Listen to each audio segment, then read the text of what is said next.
Good afternoon and welcome to Authors at Google in Cambridge. Today is my very great pleasure to introduce Stephen Kinzer, who will be discussing his newest book, The Brothers, John Foster Dulles, Allen Dulles, and Their Secret World War. Stephen Kinzer is an award-winning foreign correspondent who has unflinchingly covered more than 50 countries on 5 continents for newspapers including the Boston Globe and the New York Times over a career that has spanned more than 4 decades, during which time many people in positions of power, I'm guessing, have wished he had chosen a different line of work.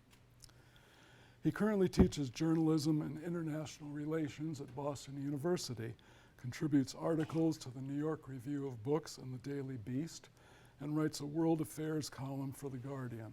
The Brothers is his 9th book on international affairs. The story of the Dulles brothers is a story of the creation of the U.S. intelligence community, of the beginning of U.S. covert actions around the world, and of the overthrow of foreign governments in the name of democracy and the interests of the giant corporations the brothers spent their careers serving. The Brothers places their extraordinary lives against the background of American culture and history, using the framework of biography to ask, why does the United States behave as it does in the world? Please join me in welcoming Stephen Kinzer.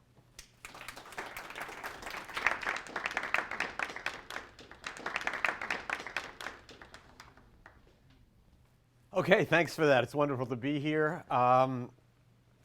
I feel like I'm in some kind of an inner sanctum at Google. I was told not to write anything about this, which was not asked of me when I spoke recently at the State Department or when I spoke recently at the National Security Agency. I'm glad to hear that this is going to be on YouTube, but I have a feeling that given where we are, it's probably going out right now to a few places we can't even imagine. I should point out just after that lush introduction that I no longer teach at Boston University. I'm now a fellow at the Watson Institute for International Studies at Brown. And also I'm trying to focus on, in my teaching and writing, some of the same issues that come out in this book that we're talking about today. Actually, the digitization of the book-selling industry has had a cute little effect for me as I've been speaking about this current book, The Brothers.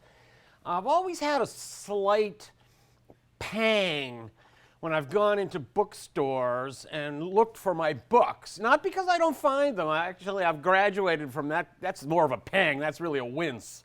But I go into the bookstore and I usually find my books in some section like current history or modern American politics or something like that.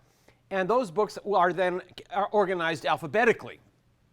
And it often happens to me, as it just happened this week when I stopped into Barnes & Noble, that my book, because of my name being Kinzer, is always next to a book by Henry Kissinger.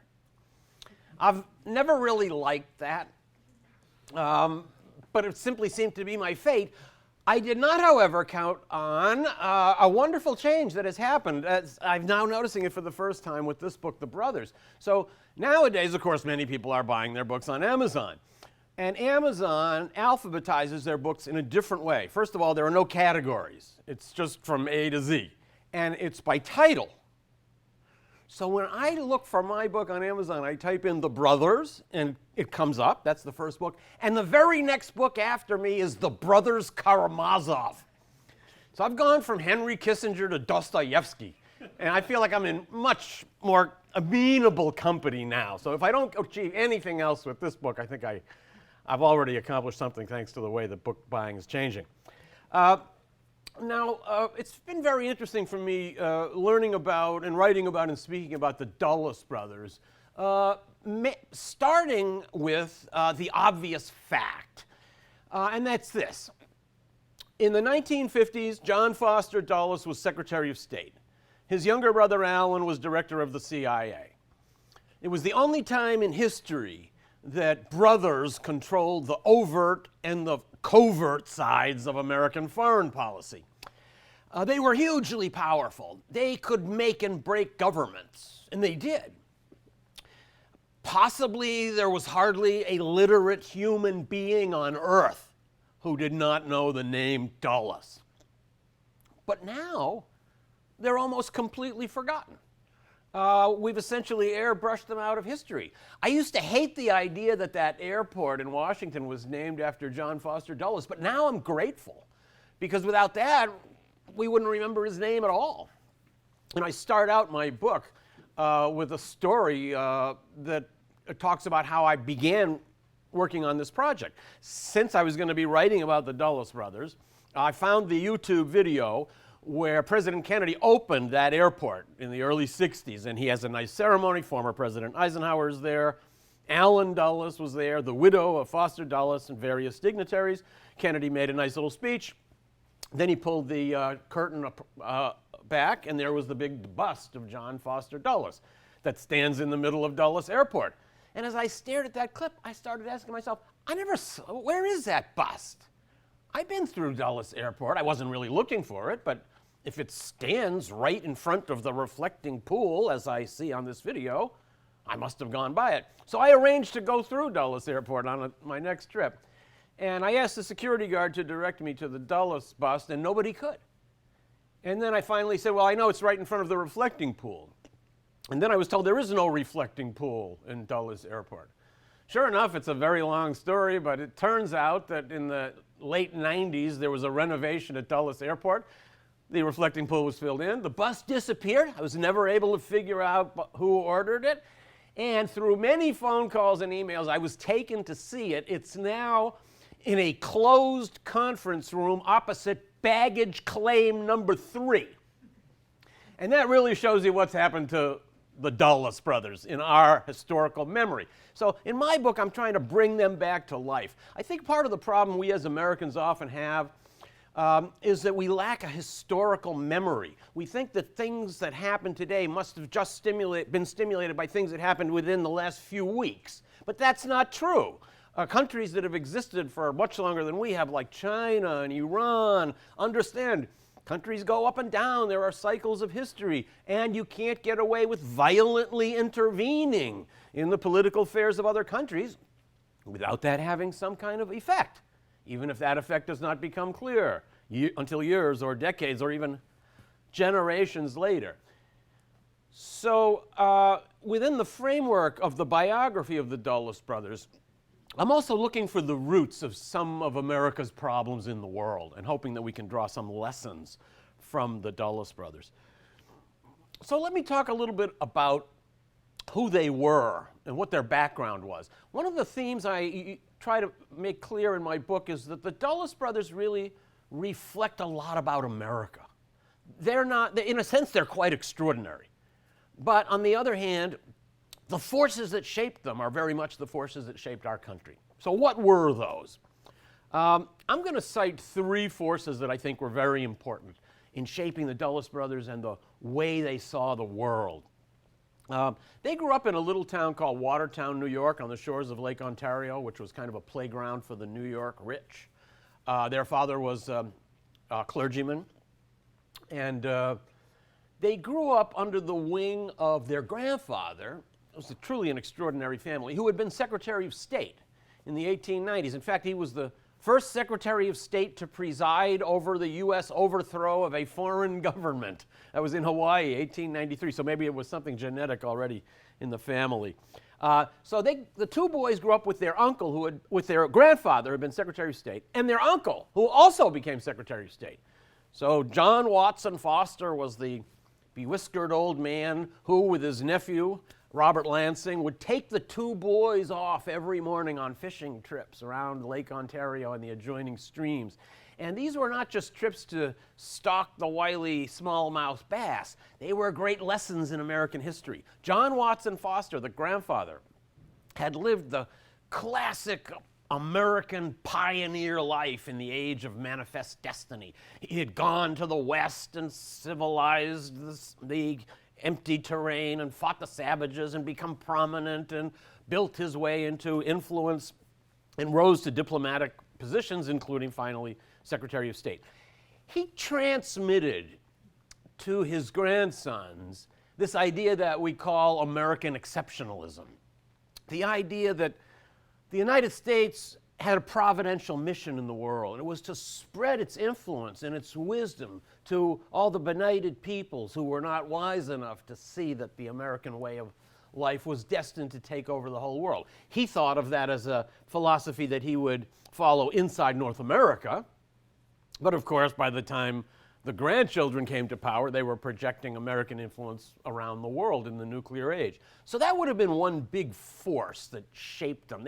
They came from an extraordinary family. In the winter times, they would go to Washington and spend months at their grandfather's house. And there the dinner guests would be Woodrow Wilson and Grover Cleveland and Bernard Baruch and Andrew Carnegie and a parade of senators and ambassadors and cabinet secretaries. So from a very young age, they absorbed the attitudes and the vocabulary of the American elite. And in fact, Allen Dulles, the younger brother, when he was still 10, 12 years old, would go up to bed after these dinners. They were not allowed to participate in the conversations, of course, but could listen. And he would write reports to himself of everybody who attended and what they said and what he, young Allie, thought they really meant behind what they said. Here's a future director of the CIA, before the agency has even been created, who already has this impulse to be writing down his impressions of other people. So this atmosphere of growing up in this extraordinary family and receiving this message of American exceptionalism, I think was very important for the Dulles brothers, as it is for many of us. A second big factor that shaped them was missionary Calvinism. So as I said, the father was a clergyman, the grandfather was a clergyman, the great-grandfathers were clergymen, the uncles were clergymen. Many were missionaries, too. At the Dulles household, when they were boys, there was often a returning missionary who had spent time in China or in Syria talking about how great were the trials and rewards of going out into the world and trying to civilize it. Missionary Calvinism, first of all, teaches that there's good and evil forces in the world. Not like some other cultures which teach that all of us and all regimes and all systems are made up of good and evil influences, and these come out in different proportions according to different situations. The Dulles brothers did not grow up believing that. They believed that there were the forces of good and evil, and that the good, that is the Christians, didn't have the luxury of sitting home and just hoping for the triumph of good. The missionary ethos tells you have to go out in the world and assure the triumph of good. So if you believe that about religion, it's just a short step to believing the same thing about politics, that you have some regimes in the world that are based on pure, good, godly principles. Then there's the evil, bad ones. And the good ones are responsible for going out and crushing the bad ones. So that would be a second big force that I think shaped the Dulles brothers and also is an impulse that shapes America. The final big force in shaping them was the decades that they spent working for this unique Wall Street law firm called Sullivan Cromwell. This was not a law firm like any other. If you really needed a contract drawn up or you needed to be represented in a courtroom, they had people who could do that, but this was not why anybody hired Sullivan Cromwell. That law firm had a specialty, and it was pushing around small countries to do what big American corporations wanted them to do. That's why every big American multinational corporation hired Sullivan Cromwell. John Foster Dulles was the managing partner of Sullivan Cromwell for decades, and Allen Dulles also worked there for extended periods. So this became their life. Just to give one example, soon after John Foster Dulles came to the firm, when he was still a young associate, they got a case from their clients in Cuba. There they had the sugar growers, the cement manufacturers, and the railroad owners, and a group of mining concerns. What had happened? Bad news from Cuba. There had been an election. The liberals had won. The liberals had as part of their platform limiting the amount of land that foreigners could own and imposing taxes on foreign-owned enterprises. So these enterprises came to Sullivan Cromwell and said, you got to make this problem go away for us. The case went to John Foster Dulles. The next morning he got on the train and he went to Washington to see Uncle Bert, otherwise known as Secretary of State Robert Lansing. He explained the problem, and Lansing asked him, what do you think we should do? Young lawyer Dulles said, we should send 2 warships to Cuba in the area where the revolution is going on. The liberals were rebelling against the refusal of the conservatives to recognize the result of the election. The next morning, the 2 warships were sent. 6,000 Marines debarked in Cuba. They put down the liberal revolution. Everything was fine for the companies. No taxes were imposed. No restrictions on American ownership were passed. The occupation lasted for another 6 years. Cubans got a little bit angrier, but we didn't notice that until a few decades later. So that's what John Foster Dulles and Allen Dulles did for a living. And when you have spent that much time as such esteemed and highly paid courtiers for the American plutocracy, you naturally begin to absorb its perspective, which is based on the idea that what's good for American multinational corporations should be the basis of American foreign policy. And that's the idea they took with them into office. In fact, towards the end of their stay in private law, just as they were moving into their positions of power in the early 50s, they found a couple of enemies in the world, and I think they took up a couple of grudges that they brought with them into power.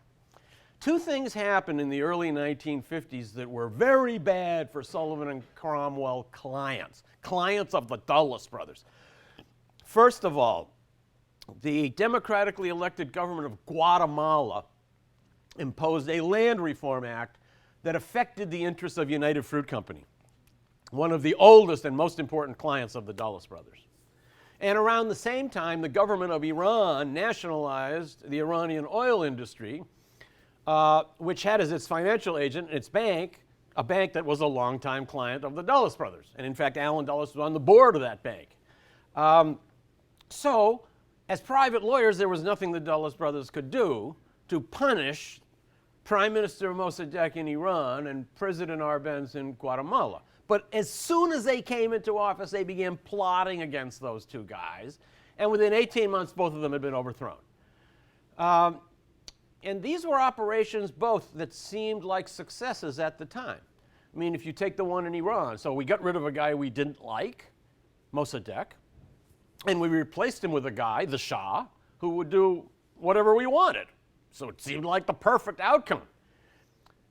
Now, when we look back on it, it really doesn't look like it came out so successfully. Of course, that coup was followed by 25 years of rising repression under the Shah, and then the explosion of the late 1970s, the emergence of this fanatically anti-American religious regime with which we've had to deal ever since. That is a result of the Dulles brothers' original meddling there in the early 1950s. And you can trace the long-term effects of these operations all over the world. One of the points of my book is that although we think of the 1950s as a period of peace, that's a mistake. That actually, the Dulles brothers were waging an unbroken world war during that period. We didn't see it because it was mainly fought quietly under the surface. And when it did break out into public view, like it did in Guatemala or in Indonesia, we were told that it was just a local uprising and that we weren't involved. Also, the theater of operations in this war kept changing from Iran to Guatemala to Vietnam to Indonesia to the Congo to Egypt to India to Cuba. But the people on the receiving end were fully aware of what was happening to them. Vietnam is really a great example, really one of the most sobering of all the ones I came up with when researching the career of these extraordinary brothers. John Foster Dulles, it turns out, was more responsible for the U.S. engagement in Vietnam than any single individual. The story is this. In 1954, the big powers convened in Geneva to decide what to do about Indochina. Just as they were meeting, Ho Chi Minh was winning his big victory at Dien Bien Phu. This led the French to decide with great pain, we're finished. We have to withdraw. We lost the war. The British also realized it's over for us there. And they all arrived at Geneva along with the other powers with the idea that Ho Chi Minh, unfortunately, had earned on the battlefield his right to one sliver of Indochina. within a couple of days, it became clear to John Foster Dulles, who headed the American delegation, what was going to happen at the conference, that they were ready to concede a chance for Ho Chi Minh to compete freely for power in Vietnam. Foster Dulles could not accept this. He believed that just because the French could not defeat Ho Chi Minh and the British hadn't been able to do it and the Japanese had failed to do it, that didn't mean the Americans couldn't do it. So he left the conference. It's the only time in history that an American Secretary of State has walked out of a major international conference in the middle. And he flew home and he told his brother Alan, you got to start a major operation in Vietnam. We are going to fight Ho Chi Minh. If that one guy had not made that one decision on that one day as he was flying home from Geneva, we might have avoided the entire American involvement in Vietnam. And you can't even wrap your mind around how different America and Vietnam and the world might be under those circumstances. Now, one thing that's curious about the Dulles brothers, as I get to know them, of course, living with them more or less as I did while writing this book, is that although they saw the world in the exact same way, and their personalities were actually quite different. One of the worst things about having these two brothers in there was that they had come up and grown up and seen the world and arrived at beliefs that were identical. So they converted the foreign policy making process into a kind of a reverberating echo chamber for their own shared beliefs. They never consulted anyone outside. They were actually highly unimaginative people intellectually. That's another great lesson for today. What they believed when they were 12 is essentially what they believed their whole lives. So they saw the world very much in the same way from the Wall Street and covert action perspective. But their personalities were polar opposites. So John Foster Dulles, the older brother, was dour, arrogant, self-righteous, socially awkward, was a very unpleasant dinner guest. He couldn't remember people's names around him. I read in one book, even his friends didn't like him. He had these awkward habits, like he used to drink Old Overholt rye whiskey, and he would stir it with his index finger and then put this finger in his mouth and suck on it for a while and then stir it some more. At one point, Winston Churchill got very irritated at how Dulles's rhetorical anger always produced confrontations, and he described Foster Dulles as the only bull I know who carries his own china shop around with him. But I actually liked Harold Macmillan's comment better, another British Prime Minister. He was talking about Dulles, and Foster Dulles, and he said, his speech was slow, but it easily kept pace with his thoughts. But Alan Dulles was completely different. Alan Dulles was a sparkling conversationalist and a great dinner guest who loved fine wine and played tennis and had 100 affairs with everybody from Claire Booth Luce to the Queen of Greece. He was a sparkling presence on the Washington social scene, as he had been in New York earlier. And I think this was important because as head of the CIA, which was then a new agency in Washington, Alan Dulles was not only the chief of the invisible government, he was also the ambassador of the invisible government to the visible government. And I think there must have been a lot of people at those Georgetown parties who left thinking to themselves, we really don't know what the CIA is, we don't know what it does, but if it's run by such a wonderful guy like Alan, it can't be doing much wrong. Now, one reason that the Dulles brothers were so successful is that they did work in tandem. So Foster Dulles would make public statements about the government of country X seeming like it was being dangerously infiltrated by leftists or communists. Meanwhile, Alan would work to foment trouble in that country.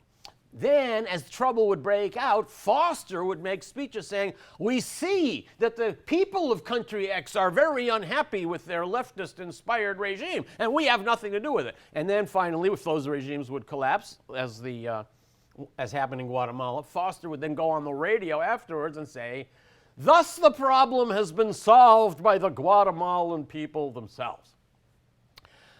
This approach was quite successful, and it was fully supported by President Eisenhower.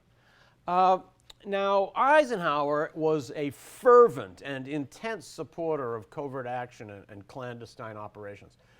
Why was that? We don't know, because he didn't talk about this in public. In those days, you could really believe that those secrets would go with you to your grave, for reasons we all know. Nobody believes that anymore. But I think we can speculate on a couple of facts regarding Eisenhower. First of all, we now know, as was not clear to anybody in the 50s, that covert operations and secret actions had a good role in winning World War II. The tapping of the breaking of the Nazi codes and other secret operations were not known to the public, but of course Eisenhower as commander must have been aware of all of them.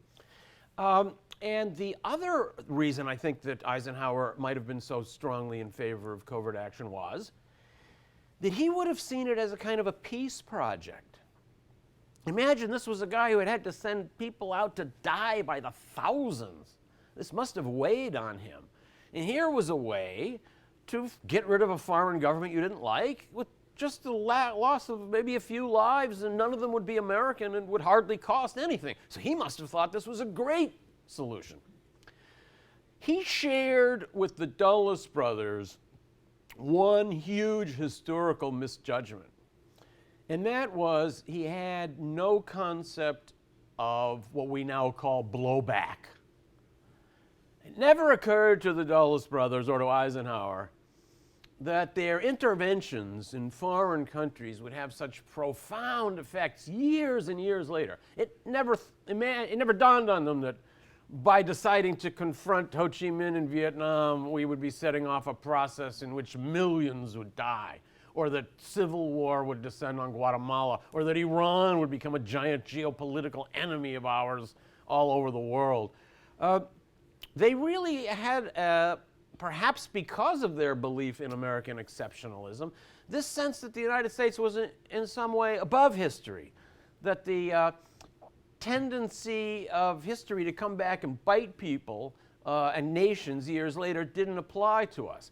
It's something like believing you can beat your child every single day until he's 18, and then on his 18th birthday you give him a big hug and say, okay, forget all that now, just go out and be a normal, happy person. I think in an indirect way, that was a belief that Eisenhower and the Dulles brothers had. Now, if they could be here to defend themselves against this charge, I can imagine one good observation they might make. They might say, we didn't know this. We didn't know that covert operations can have huge effects 50 years later, because 50 years before we were in power, there hadn't been any covert operations. But this, at least, is an argument we don't have today. We now have many examples to show us long-term consequences, and the Dulles brothers have been generous in leaving us quite a number of those. I think the Dulles brothers made a couple of other historical misjudgments from which we can learn today. One is that they were absolutely opposed to any direct contact between the United States and any of its geopolitical rivals or enemies. They were absolutely opposed to any summit meetings between American leaders and Soviet leaders. They were in power just a couple of months when Stalin died in the Soviet Union at the beginning of 1953. It only took a few months after that before peace feelers began emerging from the Kremlin to see if the United States might be interested in a changed relationship. At the end of 1953, a summit conference was held in Bermuda by what was then called the Big Three. That was France, Britain, and the United States. And there, one of the agenda items was a request by Malenkov, who was the temporary leader in the Kremlin, for what he could call a Big Four summit. So France, Britain, United States, and Soviet Union. Let's all get together. Churchill, who was there, thought this was a great idea. The French were favoring it, but John Foster Dulles was totally against. He vetoed it. No summit was held. It was Foster Dulles' idea that the Cold War was built on a paradigm of conflict, and that once you would sit down with your rival across the table, you convey to the American public, above all, this view that the Soviets are just normal people like anybody else, and maybe they have an idea, or they'll listen to our ideas, and maybe we could work out some kind of a compromise with them. They felt that just the germ of that idea would undermine their whole approach to the world, which was based on the fact there were only two blocks, and you could not fail to take sides between them. And that leads into what I think was the third great misjudgment that the Dulles brothers made, another one for which we're still paying today. That is, they completely misjudged the nature of third world nationalism. Now, this was a period after World War II when many countries were emerging from colonialism of different kinds. They were looking for their place in a very turbulent new world. And many of them were led by people who recognized huge needs at home. They did not want to waste their political energies on getting involved in the Cold War. So their foreign policy was, we are not pro-Moscow, we are not pro-Washington, we're not interested, we don't care. This was a point of view that was completely unacceptable to John Foster Dulles. He even used the word immoral to describe neutralism. So essentially what the Dulles policy did was drive away from the United States leaders and nations that were eager to be our friends. We looked around the world at neutralists and saw not leaders who were trying to embody new peoples emerging onto the world stage, but secret pawns of the Kremlin. I'm talking about people like Mossadegh in Iran, Arbenz in Guatemala, Sukarno in Indonesia, Lumumba in the Congo, Nehru in India, Nasser in Egypt. These were all people who were trying to embody national struggles at home and had as essential parts of their political ideology non-alignment. At one point, Alan Dulles had this project for Nasser. We are going to take Arab nationalism and we're going to turn it into a pro-American ideal. We can have Arab nationalism plus pro-American sentiment together. This is a complete misunderstanding of what Arab nationalism is. That's the whole point. We're not going to be aligned with any outside force. That's page 1, line 1. But the Americans couldn't understand that. So as a result, we set in motion processes that robbed us of long-term potential geostrategic friends. And these are all lessons that I think have relevance for today. First of all, we need to take other countries on their own terms and not insist that they be for us or against us. Secondly, I think the idea of not talking to rivals and enemies has gotten us into a lot of trouble. I would say this now, in the last few months, we've seen a couple of interesting developments. First of all, the President of the United States wanted to bomb a foreign country, Syria, but many Americans were against it, and many members of Congress were against it, and it didn't happen. That was a pretty big event. I can't remember any time in my life when the President of the United States wanted to bomb another country, but he didn't do it because people were against it. Usually it's the other way around. And then soon after that, the President of the United States picked up the phone and spoke with the President of Iran. And we are now involved in a negotiating process with Iran. So when those kind of things happen, I ask myself, did the Dulles era just end? Like within the last couple of months? I don't know. I'm thinking maybe this is the result of us having had some very bad luck in our last few wars, and maybe people are a little bit punch drunk. As soon as we get the smelling salts, maybe America will be back making the same mistakes again. But I like to think that as time passes, we're able to learn from some of our past mistakes. Now, I finished my book with an observation about what I consider to be a great masterpiece of 20th century political art. And when I'm teaching, I don't like to mention anything listed to my students because they always open up their iPads right away. But those of you that have the book, it's the last panel in the photo insert. Let me just talk briefly about it. So that in 1954, the Dulles brothers directed the overthrow of the government of Jacobo Arbenz in Guatemala. This was caused huge outrage in Latin America, including in Mexico, which borders on Guatemala and where there's a big anti-imperialist tradition. At that time, Frida Kahlo was lying on her deathbed, forbidden to leave the house. But she was so angry at the U.S. overthrow of the Guatemalan government, she told Diego Rivera, "We're going out.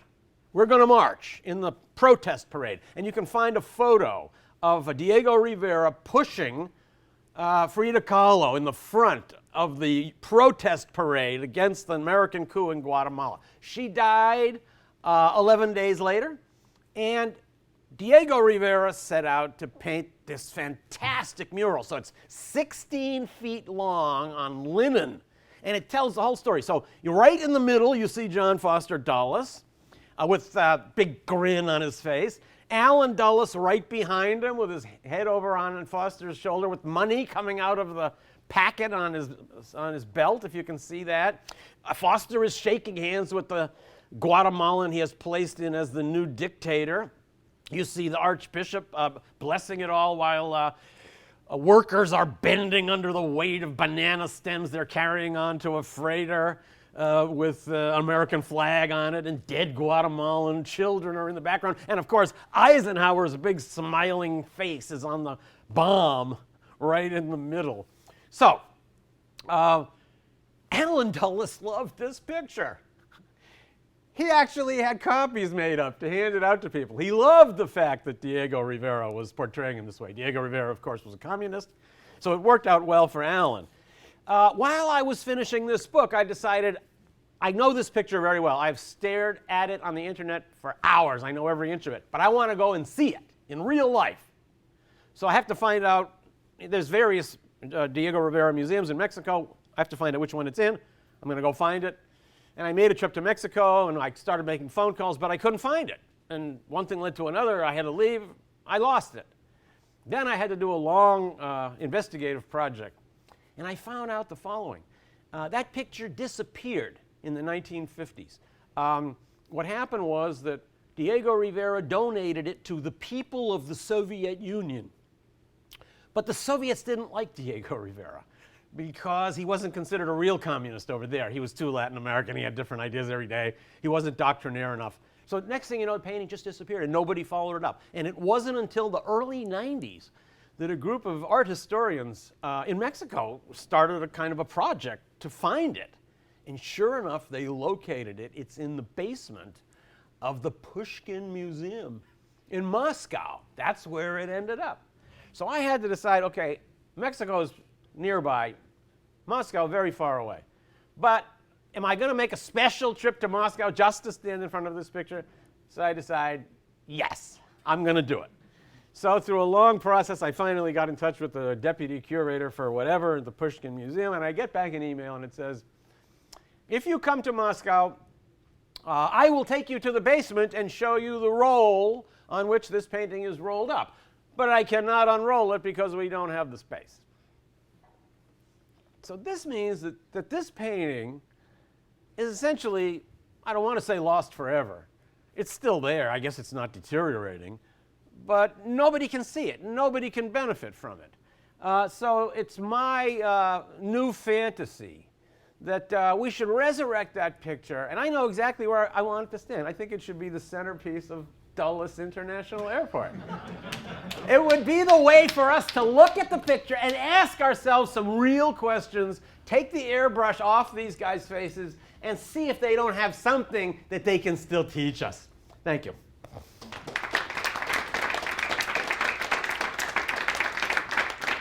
Great. I'm more than happy to take some questions. Go ahead. I was reading recently that democracy has been spreading across the globe. I skeptically heard that as a message from our own culture, but this was from, I don't remember which organization or which organizations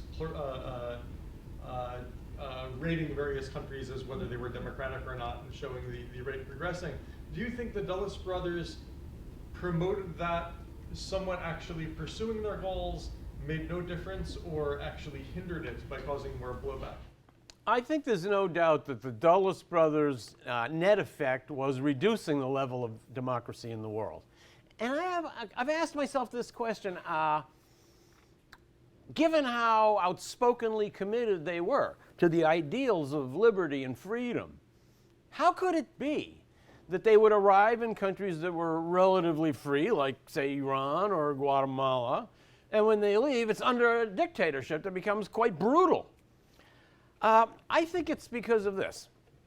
I think the Dulles brothers had to develop an idea of democracy, a definition of democracy that would allow them to say, actually, Guatemala was more democratic under the military junta than it was under the elected government of Arbenz, and that the Shah was actually a more democratic leader who allowed more freedom than the elected government of Mossadegh.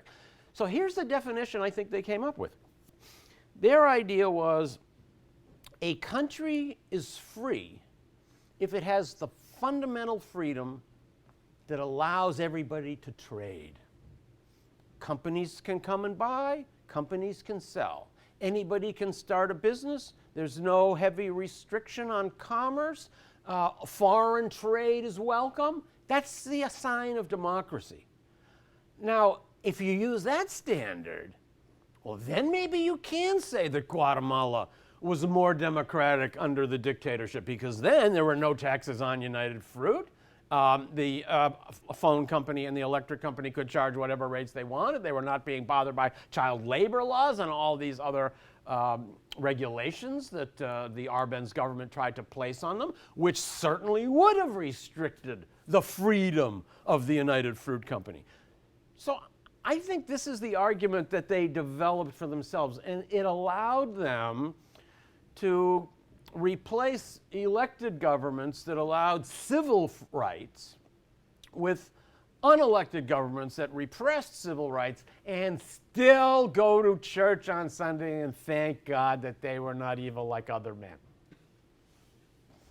Well, so given that, I mean, where do you think that these guys would fall, like on a sociopathology scale?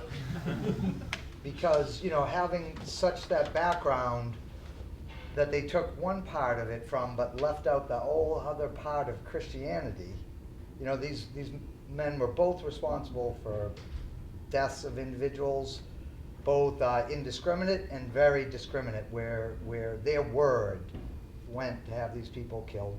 Their treatment of the rest of the world was based upon what was really good for the Dulles brothers themselves and their friends. Allen was, you know, a huge adulterer who had, you know, no care about his consequences for that, and maybe other evil things related to internal problems in our country, like regime change at home. Yeah, I think the Dulles brothers can be held responsible for an approach to politics that I think still is very powerful. Every time I go to Washington, which is as rarely as possible, I am impressed with how powerful is the force that brings people towards the foreign policy consensus, and how narrow is the spectrum of acceptable opinions on foreign policy issues. You have to accept an entire string of assumptions, otherwise you're thought of as some kind of a wacko who doesn't can never get a lunch invitation in this town again.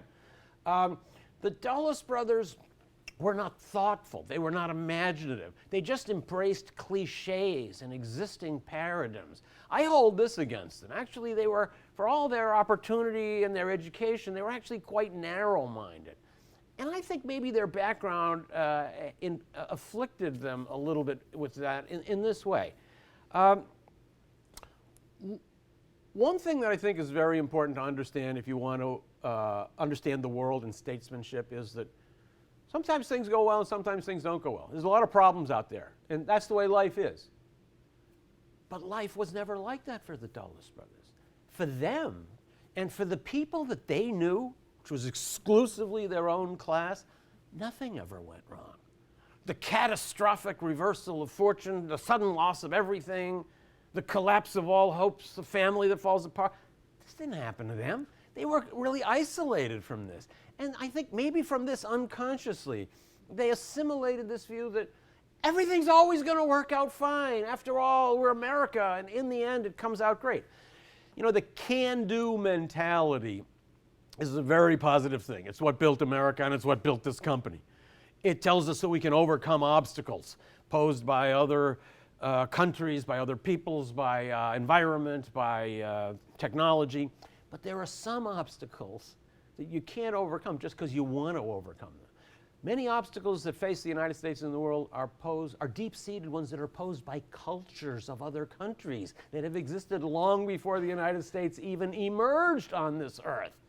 And that's the dark side of the can-do mentality. The can-do mentality tells you if you're American and you really want something enough and you really, really work hard, you're going to get it. This is a nice thing to believe, but it also has a negative side. Mm-hmm. Did they, you're kind of alluding to this, but did they ever study history? Or had the history been written yet or interpreted yet of prior U.S. governments that played like this and that bad things were starting to happen? So like Teddy Roosevelt and his treatment of Japan, Korea, and China. Were people aware of the ramifications of that 40 years later? First of all, I don't believe that in that particular episode, Americans had any understanding that Roosevelt's intervention in Japan and Korea actually set in motion, in some ways, what led to Pearl Harbor. Even now, I think few people are aware of that. But in a more general sense, you asked about whether the Dulles brothers had read history. I guess they did, but I think they were victim to something that I think still afflicts many Americans, and that is the view that history really doesn't apply to us. I think there's a view that there's never been a country like the United States. I read from Marco Rubio, the Florida senator, not only is this the greatest country on earth, this is the greatest civilization that has ever existed in the history of the world.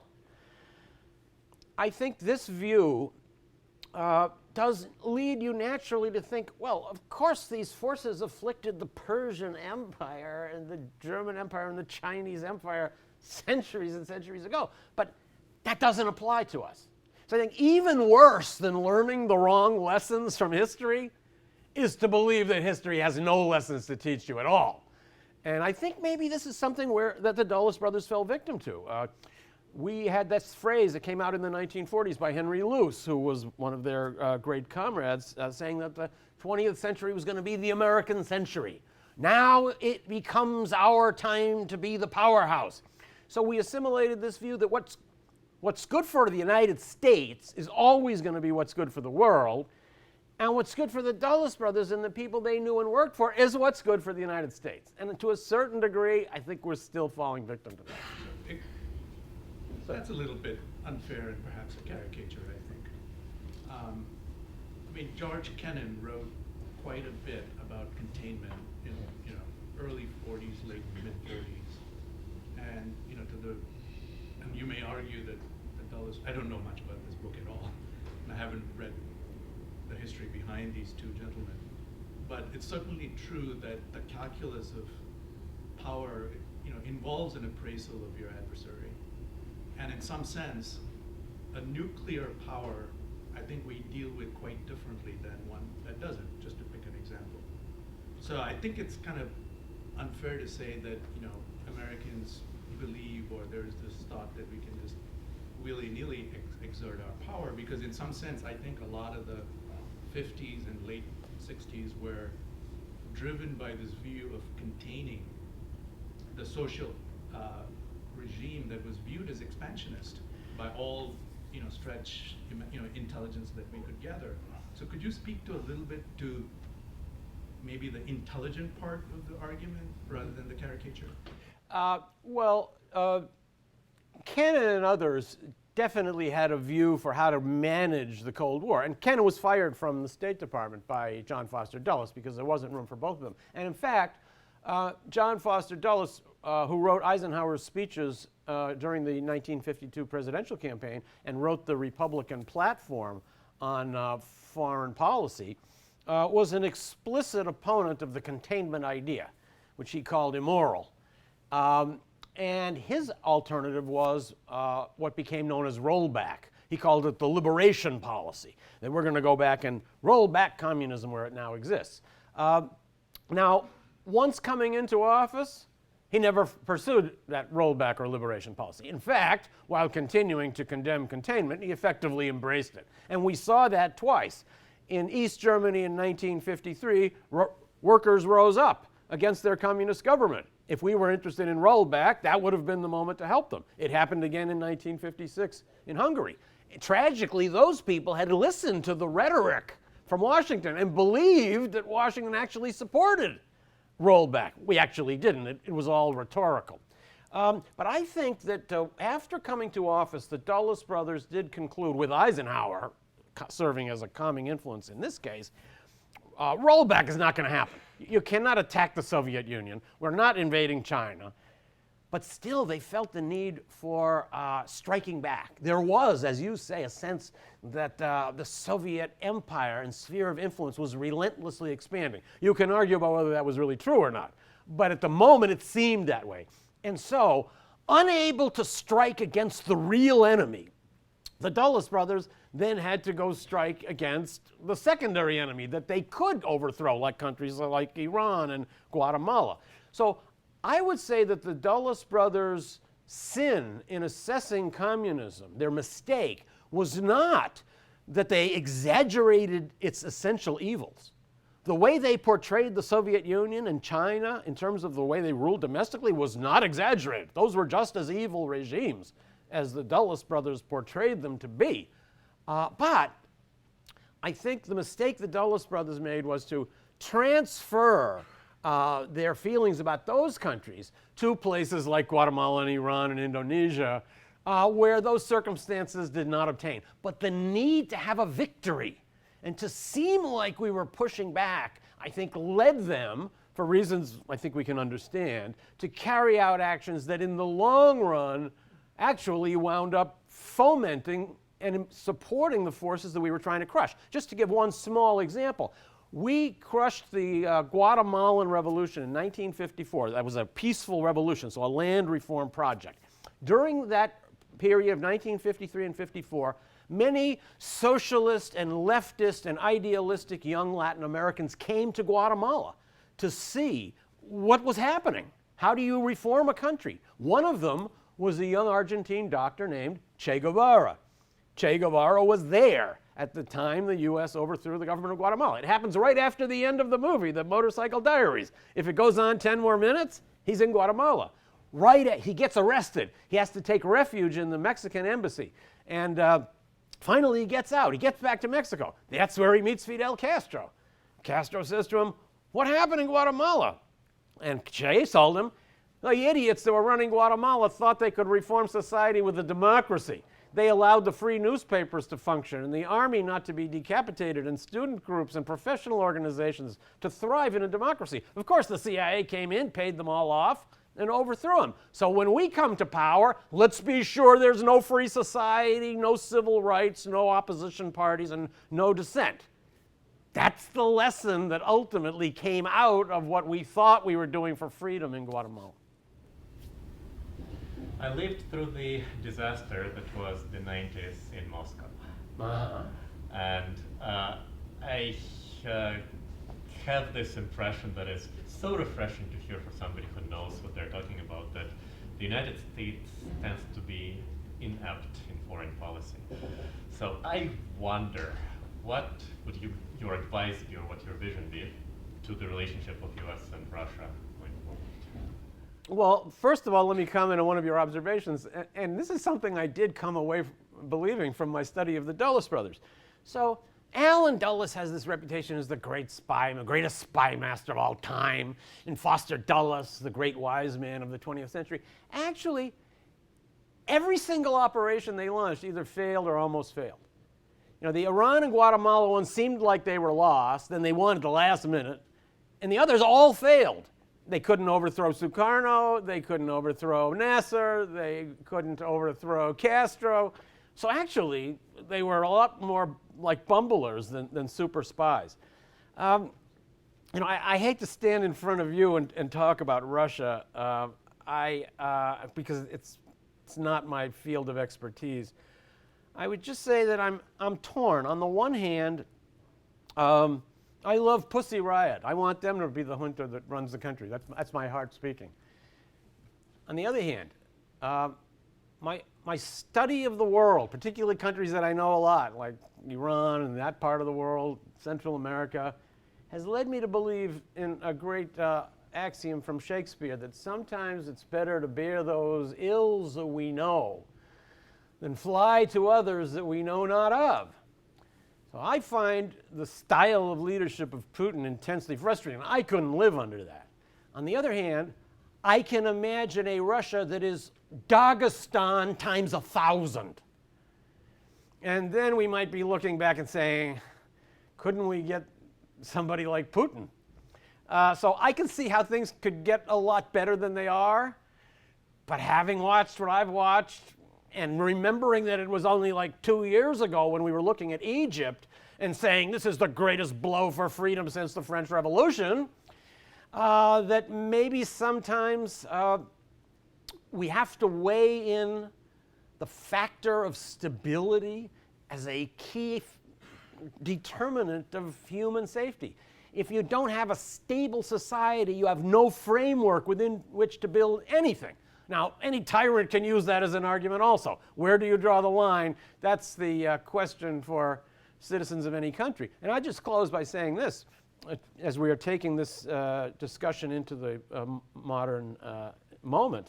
I think here we are in a country where levels of democracy are declining. I mean, we can certainly see it in our own lifetimes. The United States has become a society with less access for ordinary people to politics and less social mobility. There are some very distressing trends in this country. When it comes to foreign policy, however, I'm noticing something that I find kind of curious. And it does refer me back a little to the Dulles era, and it's this. Traditionally, on the spectrum of people that want to use American military power and send the army every time there's trouble somewhere, the more you believe like that, the more you're on the right. And the more you believe that the United States shouldn't be intervening in other parts of the world, the more you're on the left. I don't think this is true anymore. I think that now there's a growing consensus at different spots around the political spectrum that a humbler, less promiscuous, less lustful approach to the outside world might in the end work out better for the United States. We've learned some graphic lessons in the last few years. Again, whether these lessons are profound or whether they just represent a swing of the pendulum, I think remains to be seen. But we are at a moment now when I think a number of people are beginning to rethink some fundamental instincts about America and wondering if we protect our security better over the long run by being less intrusive. If that's true, maybe we are coming to an end to the Dulles era, and the only thing that remains will be to bring the mural back to Dulles Airport. Thank you.